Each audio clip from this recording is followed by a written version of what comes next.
네, 우리 말씀 보도록 하겠습니다. 함께 보실 말씀 갈라디아서 우리 1장 1절에서 5절 말씀입니다.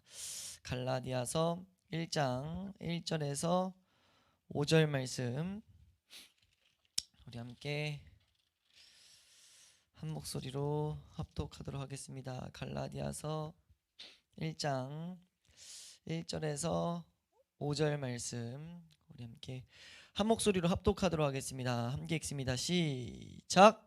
사람들에게서 낳은 것도 아니요 사람으로 말미암은 것도 아니요 오직 예수 그리스도와 그를 죽은 자 가운데서 살리신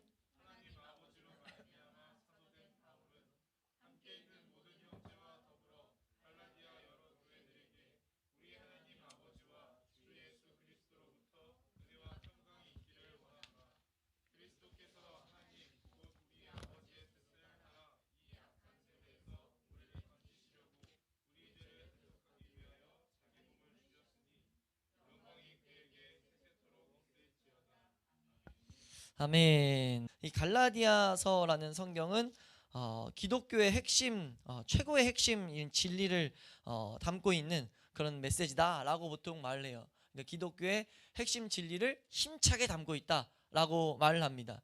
왜 그러냐면 이 배경을 보면 좀 그 내용을 알 수 있는데 갈라디아서의 그냥 그 큰 배경은 뭐냐면 갈라디아 지방, 그러니까 사도 바울이 1차 선교행, 2차 선교행, 3차 선교행을 다니는데 1차 선교행 때 이제 여러 교회를 거치면서 갈라디아 지방에 이제 여러 교회를 이제 세우게 된단 말이에요. 근데 그 갈라디아 지방의 여러 교회들에게 쓴 성경이에요. 이 성경은. 근데 그 여러 교회들에게 문제가 생겼어요. 어떤 문제가 생겼냐면 바울을 통해서 분명 예수 그리스도를 이렇게 만나고 은혜를 받게 됐는데 그래서 그 은혜로 힘입어서 하나님 앞에 계속 나아가게 됐는데 우리 신앙생활은 은혜를 받으면서 예수 그리스도를 경험하면서 끝이 아니라 시작인 줄로 믿습니다. 은혜를 경험하면서 이제 우리가 하나님께 계속 나아가야 돼요. 하나님이 그 은혜로 부르셨으면 은혜 위에 은혜를 주신단 말이에요. 아멘. 그러니까 사도 바울이 그 이 똑같은 이 메시지를 이 갈라디아 교회에 선포해 가지고 갈라디아 교회에서 예수 그리스도를 영접하고 예수 그리스도를 통해서 그 놀라운 은혜로 하나님과 더 깊은 은혜 교제를 누리는 은혜로 통해서 은혜로 나아가는 것을 붙들고 신앙생활을 했단 말이에요. 근데 문제는 그 교회에 거짓 가르침들이 들어오기 시작했어요. 거짓 교훈들이 들어오기 시작했는데 그들이 들어와 가지고 어떻게 말하냐면은 너희들 신앙생활 왜 그런 모양으로 하고 있냐? 라고 이제 말을 해요. 말을 하면서 말하니까 갈라디아 교회들이 뭐라고 말하냐면 나에게 복음을 전해준 예수 그리스도를 소개해준 사도 바울이 이렇게 가르쳤기 때문에 신앙생활은 이렇게 하고 있다라고 말하니까 이제 그들이 그 메시지를 공격하는데 공격할 때 가장 탁월한 방법은 메신저를 공격하는 거거든요. 메신저를 공격하는데 뭐라고 공격하냐면 사도에 대해서 공격해요. 사도에 대해서, 사도권에 대해서 아까 오전에도 잠깐 말씀드렸죠. 사도라는 것은 예수님의 부활하심을 직접 목격한 자들, 그러니까 그 부활하심을 목격했을 뿐만 아니라 예수 그리스도가 직접 이제 예수 그리스도께 보내심을 받은 자들이 사도예요. 사실 일반적인 의미도 신약 성경에 나오긴 합니다. 사도라는 단어를 썼을 때 일반적인 의미가 있어요. 그 뭐냐면 사도라는 단어 자체는 보내심을 받은 자라는 단어의 뜻입니다. 그래서 사도라고 했을 때 일반적으로는 교회들이 몇 군데 나오는데 교회들이 이제 여러 교회들이 이렇게 세워가지고 한 사람들을 이렇게 교회들의 메시지를 전하도록 이렇게 파송시켜요. 그럼 그 자들도 사도라고 해요. 근데 보편적으로 우리가 이 성경에서 특히 갈라디아서 1장 1절에서도 말하는 사도 그리고 성경에서 이 오전에도 말했듯이 예수 그리스도의 복음의 핵심 진리들이 전달되도록 쓰임을 받은 사도라고 했을 때는 특별하게 부름을 받은 사도라고 우리가 이해하시면 돼요. 그 사도는 이제 예수 그리스도의 부활하심을 봤어야 되고 예수 그리스도가 직접 보내심을 이게 행했어야 돼요. 그래야 사도입니다. 이해되세요? 그러니까 그 자들은요 특별한 권위를 부여받았다고 말해요. 우리 말씀 하나 보도록 하겠습니다. 우리 마태복음 말씀인데요. 마태복음 어디냐면 마태복음 우리 10 마태복음 10 어디입니까? 10장 40절입니다. 마태복음 10장 40절 우리 함께 보도록 하겠습니다. 10장 40절 함께 읽습니다. 시작.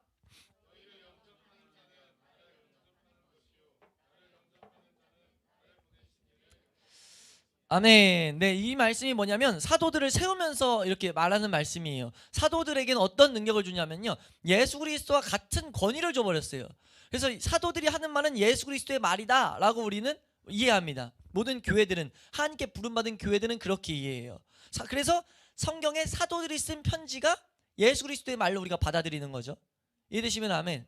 그러니까 권위가 달라요. 그러니까 보통 교회들이 세웠으면 사람들이, 같은 형제들이 세운 건데, 이 성경에서 말하는 특별한 사도들은요, 예수님이 동일한 권위를 줘서 귀신도 쫓아내고 기적도 행하고 예수님의 말씀, 예수님의 하셨던 말씀의 능력들을 동일한 권위를 받았다고 이제 교회들은 이해하고 있어요. 이해되세요? 그래서 그 사도들이 한 말에서는 왈가왈부가 없는 거예요. 예수 그리스도를 믿는다고 한 자들은 왈가왈부하는 게 없는 거예요. 그래서 이 갈라디아에 들어온 어떤 자들이, 이 다른 가르침들을 주려는 자들이 어떻게 말하냐면, 바울이 왜 사도인데? 라고 말하기 시작한 거예요. 바울이 왜 사도인데? 왜냐하면 사도는 뭐라고요? 부활하심을 봤어야 되고 예수님이 보내셨어야 돼요. 근데 그 당시에 기독교 사회에서 바울을 알았단 말이에요. 바울은 어떤 존재였어요? 교회를 핍박하던 존재였어요. 그리고 예수 그리스도가 오셨을 때 그 예수 그리스도를 본 적이 없는 자였어요. 이해되세요? 그러니까 사도권에 대해서 공격을 충분히 받을 수 있었다는 거예요. 이해되세요? 그래서 그거 가지고 이제 뭐라고 하냐면, 바울이 왜 사도인데? 바울 사도 아니야. 그러니까 그 바울이 가르친 메시지도 문제가 있어 라고 해서 그렇게 말을 하다 보니까 갈라디아 교회들이 생각해보니까 진짜네 하면서 그 다른 가르침들을 접하게 돼요. 그래서 그거를 접하게 된 것을 안 바울이 노발대발하면서 쓴 성경입니다.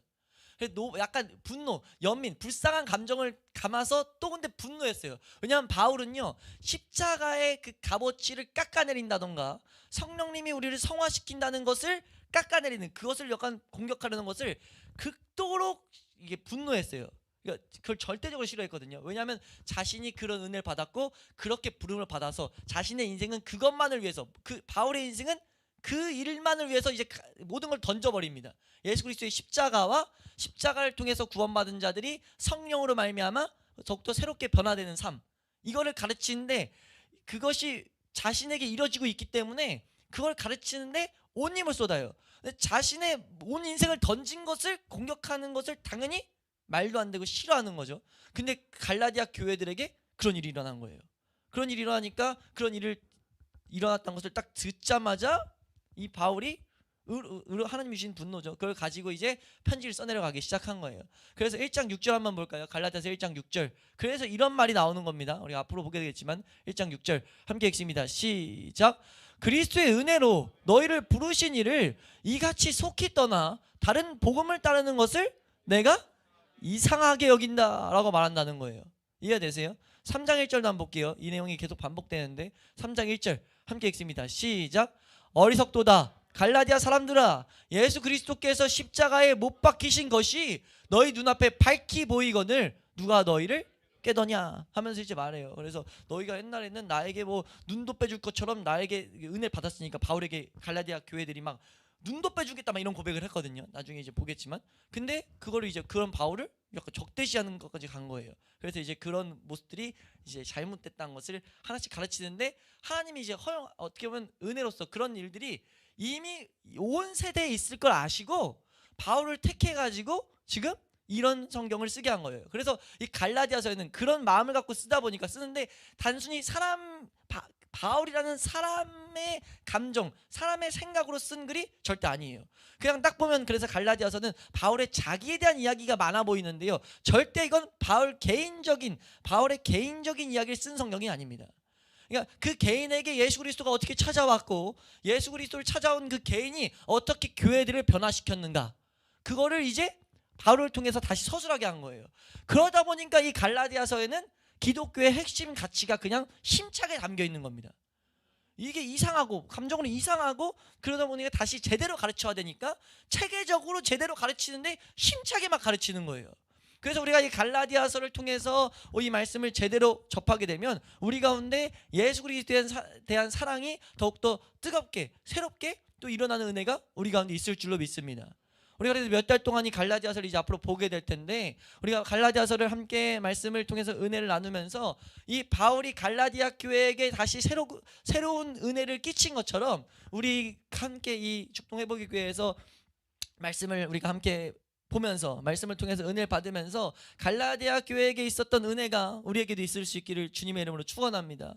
우리에게 놀라운 이런 은혜들이 막 만들어지고 새롭게 되고 길이 제대로 만들어 가지는 거예요. 아멘. 우리가 이제 그런 일들을 우리 가운데 사모하면서 말씀을 볼 텐데, 1절에서 5절에 갈라디아서의 전체 내용을 요약해서 담고 있어요. 갈라디아서는요 1장 6절부터 2장 10절까지 바울의 자기 변호입니다. 내가 왜 사도인지, 그거에 대해서, 내가 왜 예수 그리스도께 부름받은 자인지 그거에 대해서 말해요. 그래서 그것이 서술되어 있는데 그걸 앞으로 보게 되겠지만, 그리고 2장 11절부터 6장 18절까지는 이제 갈라디아서를 통해서 주시고자 하는 메시지, 바울이 전하고자 하는 메시지, 그것이 녹아 들어있어요. 근데 그 내용이 1장 1절에서 5절에 녹아 들어있어요. 그럼 한번 보겠습니다. 1절 말씀 우리 한번 다시 한번 읽도록 하겠습니다. 1절 말씀 함께 읽습니다. 시작.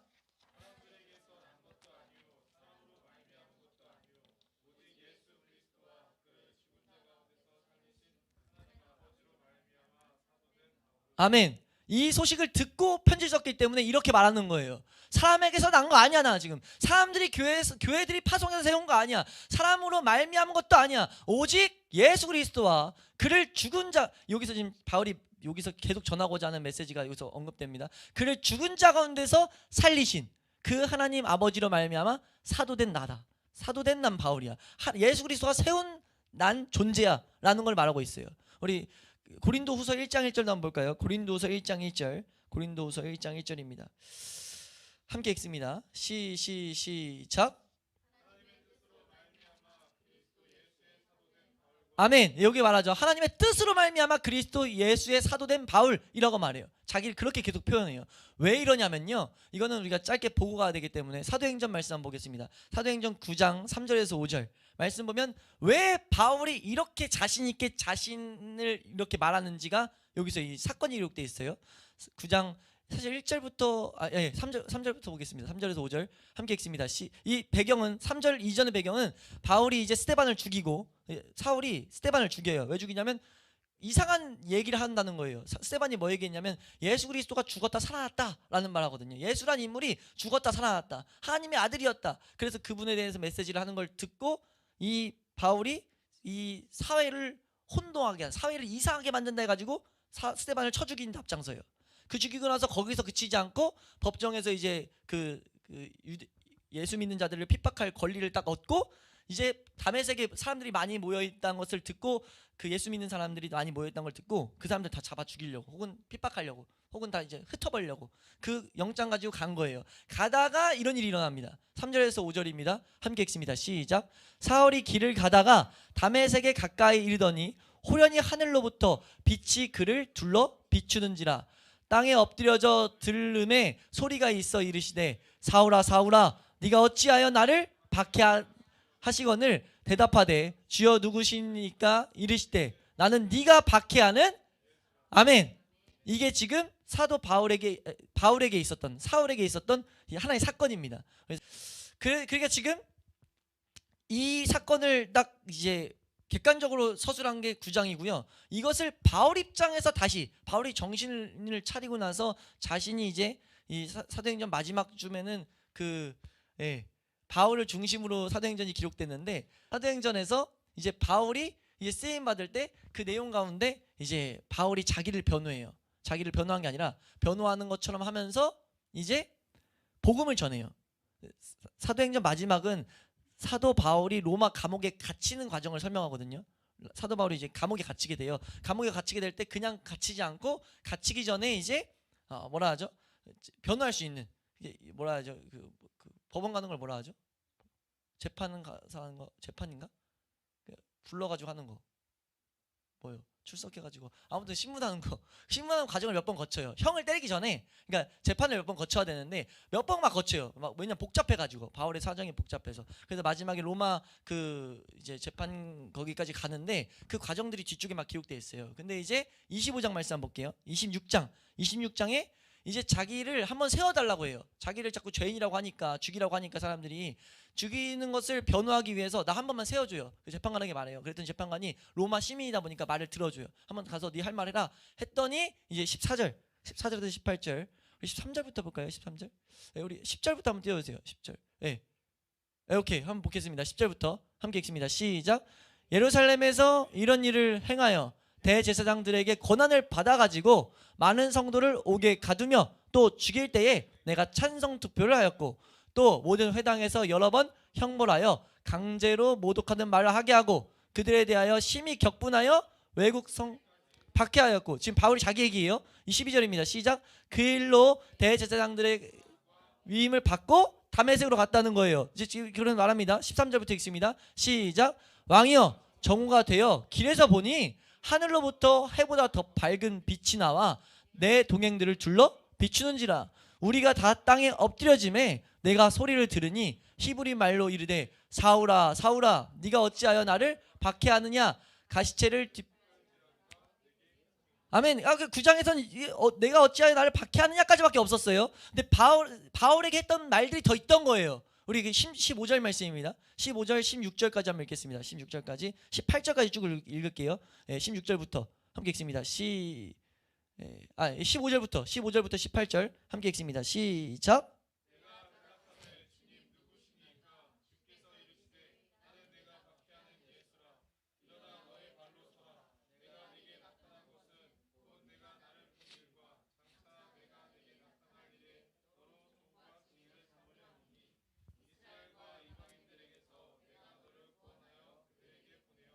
그 눈을 뜨게 하여 어둠에서 빛으로 사단의 권세에서 하나님께로 돌아오게 하고 죄사함과 나를 믿어 거룩하게 된 무리 가운데서 기업을 얻게 하리라. 아멘.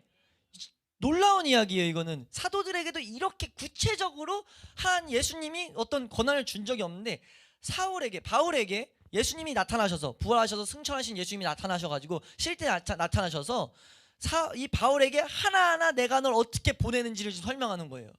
이해되세요? 바울이 이걸 경험하고 나니까 인생이 미쳐버리지 않을 수가 없었던 거죠. 자기가 분명히 하나님은 알았는데 그 하나님이 보내기로 했던 메시아가 자기가 박해했던 예수 그리스도고, 자기가 부인했던 예수 그리스도고, 그 예수 그리스도가 실제 부활한 게 사실인데 그분이 직접 자기에게 나타나서 사명을 주는 거예요. 그때 바울의 감정은 우리 천국 가서 물어봐야 돼요. 사실 감히 이게 뭐 헤아릴 수 없으니까. 근데 분명한 한 가지는 사도 바울의 인생을 다 뒤집어 엎기에 절대 부족함이 없었다는 거죠. 자신을 하나님께 던지기에, 예수 그리스도께 던지기에 부족함이 없을 만큼 자기 바울의 가슴을 채워버렸다는 거예요. 그래서 바울은 그때부터 자신이 여태까지 배웠던 것을 다 똥으로 여겨요. 빌립보서 3장 말씀에 그런 말 하거든요. 빌립보서 3장 8절인가요? 자기가 있었던 모든 것을 해로 여기고 배설. 한번 읽겠습니다. 8절 함께 읽습니다. 시작. 바울의 고백이에요. 시작. 또한 모든 것을 해로 여김은 내 주 아는 지식이 가장 고상하기 때문이라. 이런 걸 배운 거예요. 바울은 거기서 이어 있습니다. 시작. 내가 그를 위하여 모든 것을 잃어버리고 배설물로 여김은 그리스도를 얻고. 9절까지 읽습니다. 시작. 그 안에서 발견되려 함이니 내가 가진 은은 율법에서 난 것이 아니요 오직 그리스도를 믿음으로 하나님께로부터 난 의라. 아멘. 그러니까 바울이 이것을 가지고 있고 예수 그리스도의 그것이 모든 것이 되다 보니까 바울은 이걸 가지고 살아갔단 말이에요. 근데 이거를 가르쳐서 열매를 거둔 갈라디아 교회에 어떤 일이 일어났다고요?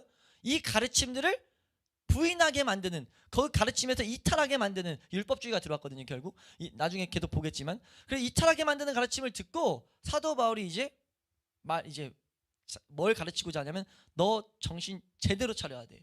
너가 지금 섬기고자 하는 하나님이 성경에서, 우리가 오전 예배 때 계속 살펴보듯이 성경에서 뭐라고 말하는지를 정확히 알고 성경이 인도하는 대로 걸어야 된다라고 성경은 계속 가르쳐요. 바울이 그 말하는 거예요. 성경이 뭐라고 너에게 가르치고 성경이 너희를 어떻게 인도하고 있는지도 제대로 봐야 돼. 너 사람의 말을 들으면 안 돼. 너 하나님 말을 들어야지 라고 자신이 하고자 하는 메시지를 더욱더 그 권위, 그러니까 바울이 왜 1장 1절에 이런 말을 하냐면은 자기가 앞으로 말을 할 건데 그 말에 대한 권위를 높이는 거예요.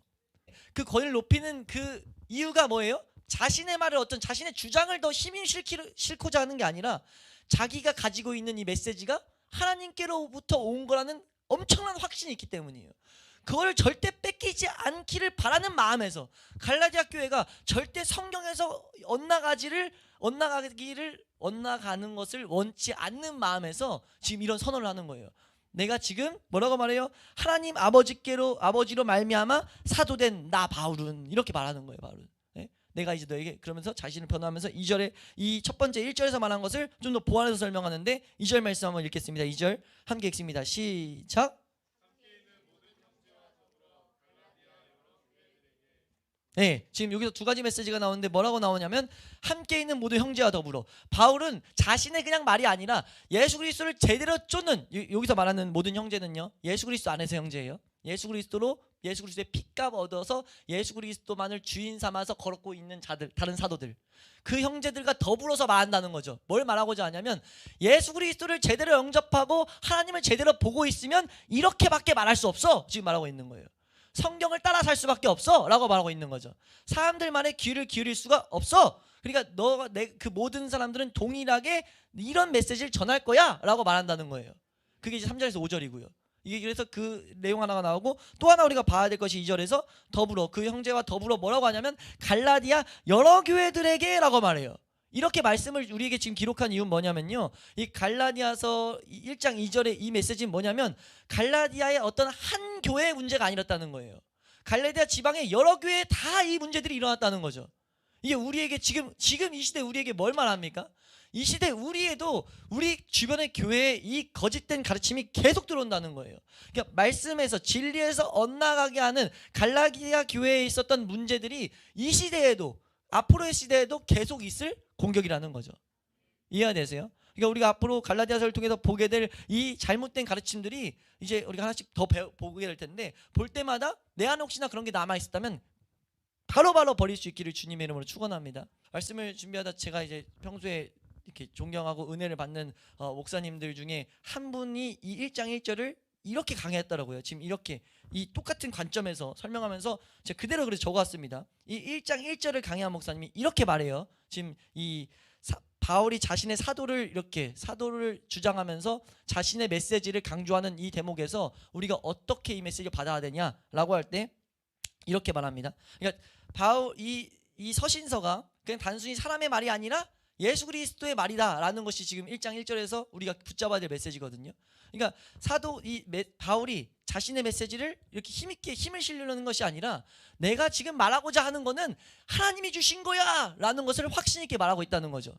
그 말이라는 것은 우리에게도 어떤 의미냐면 이 시대에도 우리가 이 성경을 읽을 때 그냥 하나의 사도 바울이라는 사람의 말이 아니라 예수 그리스도의 직접 예수 그리스도가 하신, 하나님이 하신 그 말씀이 여기 기록되어 있다는 거예요. 이해가 되세요? 그러니까 이 서신을 읽을 때 예수 그리스도가 나에게 이 말을 하고자 하는구나 라고 우리가 받아야 된다는 거죠. 그래서 1장 1절을 제대로 우리가 의미를 알게 되면 이렇게 말해요. 그 목사님이 읽어드릴게요. 성경을 정확하고 주의 깊게 읽고 문맥 속에서 단어의 뜻, 이어지는 문장들 간의 의도된 관계, 전체 맥락을 통해 일관된 사고의 흐름을 파악하기 위해서 주의를 더욱 기울임으로써 우리의 마음과 생각을 말씀에 더욱더 복종시키는 것, 이거는 선택사항이 아닙니다 라고 말해요. 그러니까 지금 이 말씀을 왜냐하면 이것이 그냥 사도 바울의 말이 아니라 예수 그리스도의 그 말씀을 그대로 그 마음을, 그 메시지를 담았었기 때문에 이 말씀을 정말 주의 깊게 하나하나 분석해서 받을 만한 가치가 있다는 거죠. 그렇게 봐야 된다는 거예요. 왜요? 사도 바울이 자신의 메시지를 그렇게 권위를 높이고 있기 때문에. 근데 권위를 높이는 근거가 뭐라고요? 예수님이 마태복음 10장 40절 말한 것처럼 내가 보낸 자는 마치 내가 보낸 자를 영접하면 날 영접한 것과 같은 거야 라고 말했던 그 역사이기 때문에 이 메시지이기 때문에 이 권위가 사도 바울에게 있는 거기 때문에 우리가 이 서신서를 받을 때, 이 시대에서 서신서를 우리가 읽을 때, 이 메시지를 이렇게 찾아갈 때 예수 그리스도가 지금 나에게 뭔가 말씀하고 계신다는 것을 인정하고 봐야 된다는 거죠. 못 보는 이유는 내가 말씀을 제대로 못 보고 있기 때문이라는 거예요. 그래서 이 말씀을 읽을 때 단어들을 가지고 이어지는 문장들 간의 의도된 관계를 더욱더 파악하기 위해 주의를 더욱더 기울이는 것, 이거는 선택사항이 아니라는 거예요. 예, 소수의 학자들만을 위한 것이 아닙니다. 이것은 하나님의 말씀에 대한 복종과 겸손의 문제입니다. 하나님 말씀에 대한 복종하기 원한다고 하면서 말씀을 그렇게 주의 깊게 안 찾는다? 그건 복종하고자 하는 의지가 없다는 거죠. 말씀 앞에 겸손하고자 하는 의지가 없다는 거예요. 그럼 뭐라고 말하냐면 그렇게 하는 것만이 사람들에게서 난 것도 아니요 사람으로 말미암은 것도 아니요 오직 예수 그리스도로 말미암아 사도된 바울이라는 고백을 온전히 이해하고 적용하는 유일한 길입니다 라고 말하고 있다는 거죠. 이해가 되세요? 우리가 이 시대에 하나님 앞에 환상 보여달라, 하나님 앞에 어떤 꿈을 보여달라, 계시해달라 이런 것들을 많이 한단 말이에요. 근데 그렇게 말하면서 성경을 주의 깊게 연구하지 않는 것은요 지금 사도가 무슨 말을 하고 있는지 모르고 있다 라고들 말을 해요. 이 1장 1절에서 말하고자 하는 의도를 전혀 이해하지 못하고 있다. 왜 메시지의 거리를 높였냐? 이 시대에 우리에게 하나님의 계시가 계속 이걸 통해서 임한다는 거예요. 우리에게 하나님이 우리에게 하고자 하는 꿈보다 더 놀라운 일들이 이 메시지를 통해서 우리에게 주어진다는 거죠. 이해되시면 아멘. 네. 우리가 그렇게 붙들고 이 갈라디아서의 말씀을 우리가 앞으로도 받기를 주님의 이름으로 축원합니다. 그럼 이제 그렇게 해서 어떤 메시지를 주느냐? 3절에서 5절에 요약되어 있습니다. 메시지를 요약하는데 간단히만 요약해 드릴게요. 3절에서 5절 우리 한번 읽도록 하겠습니다. 3절에서 5절 함께 읽습니다. 시작.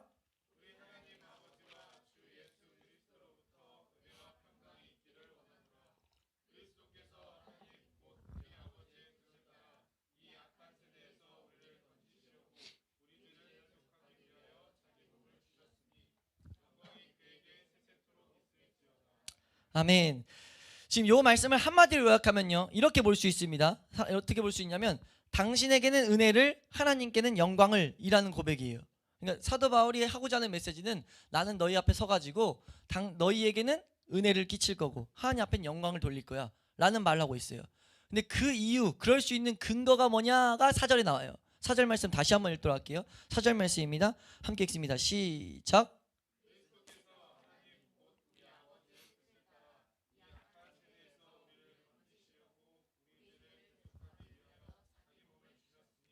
네, 지금 갈라디아서는요 예수님께서 우리를 이 악한 세대로부터 구원하기 위해 십자가에 못 박히셨다고 설교하기 때문에 갈라디아서의 메시지 핵심은 그거예요. 예수 그리스도가 악한 세대에서 한번 따라할까요? 이 악한 세대에서 우리를 건지시려고 이 악한 세대에서 우리를 건지시려고 뭐 했냐면 예수님이 죽으셨다는 거예요.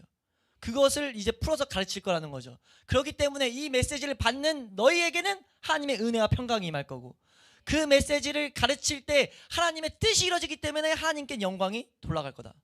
지금 그 고백을 하는 거예요. 3절 말씀에 너희에게 하나님의 은혜와 하나님과 예수 그리스도의 은혜와 평강이 있기를 원하노다. 그 이유가 무엇이냐면 4절의 이 역사 때문에. 그래서 이 역사를 할 때 하나님께 영광이 되기 때문에 5절은 뭐라고 말합니까? 5절 영광이 그에게 세세로 있을지어다. 아멘. 네, 믿는다고 고백하는 거예요 바울이. 왜요? 바울 안에는 지금 전하고자 하는 것은 이 악한 세대에서 우리를 건지시려고 우리 죄를 대속하기 위해서 자기 몸을 주셨다는 것을 이제 가르치기 시작해요. 이 복음을 제대로 가르치기 시작한다는 거죠. 그러니까 우리가 지금 하나 좀 주의 깊게 봐야 될 건 이 악한 세대에서 우리를 건지시는 사역이 뭐냐는 거죠. 이 악한 세대에서 우리를 건지시는 것. 이 악한 세대 이거 우리가 그 고린도서 4장 4절이라고 이해하면 돼요. 우리가 금요일날 안 왔나요? 고린도서 4장 4절 말씀 한번 볼까요? 고린도서 4장 4절. 네.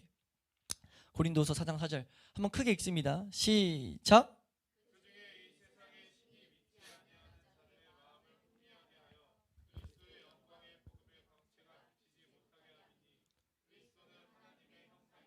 아멘. 예, 지금 여기서 예수 그리스도의 은혜들이 우리 가운데 오지 못하게 하려고 마귀가 끊임없이 계속 일을 한다고 했어요. 근데 그 일하는 것이 강력한 능력이기 때문에 이 세상 신이라고 말한다고 했죠. 예, 이런 세상 가운데 우리 살고 있다는 거죠.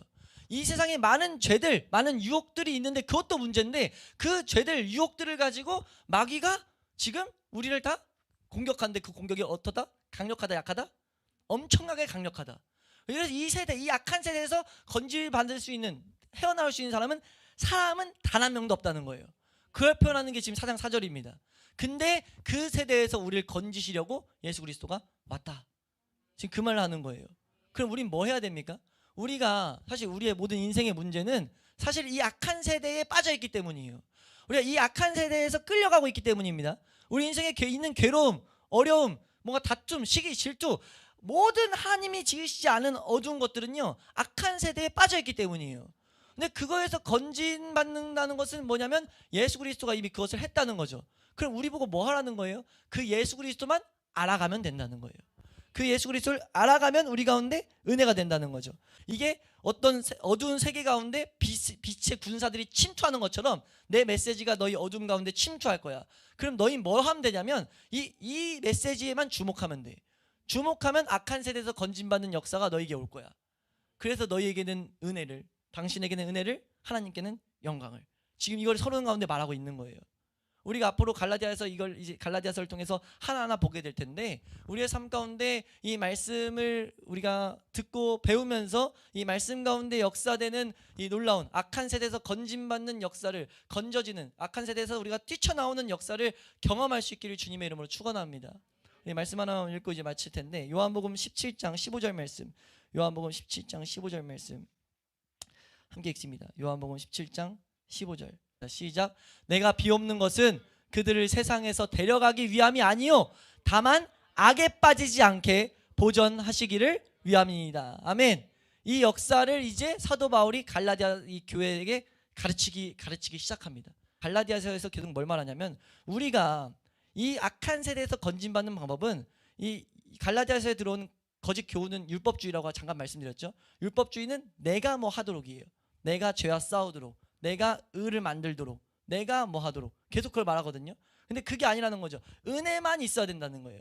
오직 은혜로 시작돼야 된다는 거죠. 너희가 십자가로 은혜로 시작되는데 왜 네가 나서냐? 지금 이 말하는 게 갈라디아에서 나오거든요. 그러니까 그렇기 때문에 우리는 그 은혜로만 가게 하기 위해서 우리 뭐 해야 되냐? 예수 그리스도를 더욱더 경험해야 되고, 예수 그리스도를 통해서 더욱더 만족을 경험해야 되고, 예수 그리스도를 통해서 오는 기쁨을 경험해야 돼요. 그렇게 됐을 때 우리는 어둠에서 건진받는 것들을 경험할 수 있을 거라는 거죠. 이걸 가지고 존 파이퍼 목사님이라는 분은 뭐라고 말하냐면요, 죄를 가지고 우리가 우리의 힘으로 싸우는 것이 절대 긍정적인 열매를 맺을 수 없다고 말해요.